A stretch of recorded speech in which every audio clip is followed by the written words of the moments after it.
আসসালামু আলাইকুম। শুরু করছি পুরনো একটি কবিতা, প্রিয়তমা। তোমার চোখে জমা অন্ধকার এক আদিম নদী, যার স্রোতে ডুবে যায় সমস্ত আলো। তোমার ঠোঁটের নিঃশ্বাসে লুকিয়ে আছে একটি নিঃশেষিত সময়ের স্মৃতি। তুমি সেই স্রোত যা গড়ে আর ধ্বংস করে।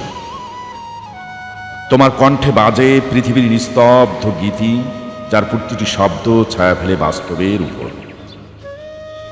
তোমার চুলের গভীরে ঘনিয়ে থাকে অতীতের অসীম বিষাদ। তুমি এক জ্বলন্ত স্মৃতির শূন্যতা।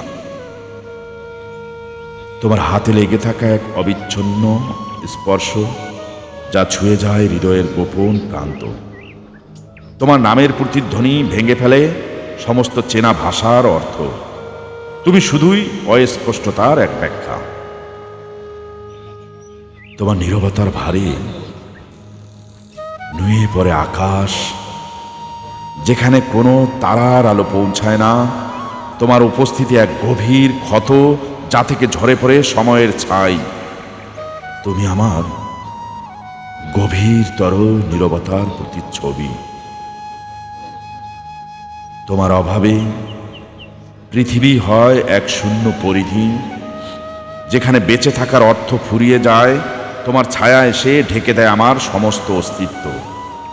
তুমি সেই শেষ সত্য, যা সব কিছুকে গ্রাস করে। তোমার চোখের পলকে জমে থাকে একটি শেষ নিঃশ্বাসের গোপন আহ্বান। তোমার ছোঁয়ার ভেতরে জেগে ওঠে সমস্ত হারানোর অনন্ত বেদনা। তুমি মৃত্যুর পূর্ব মুহূর্তের একা শব্দ। তোমার কাছে শেষ হয় সমস্ত আরতি, যেখানে আমি আর আমার মাঝে কোনো ফারাক থাকে না। তোমার বুকের ভাঁজে এক চিরকালীন রাত, যা আলো আর অন্ধকারকে এক করে দেয়। তুমি প্রিয়তমা, আমার সমস্ত অন্বেষণের সমাপ্তি। তুমি প্রিয়তমা, আমার সমস্ত অন্বেষণের সমাপ্তি।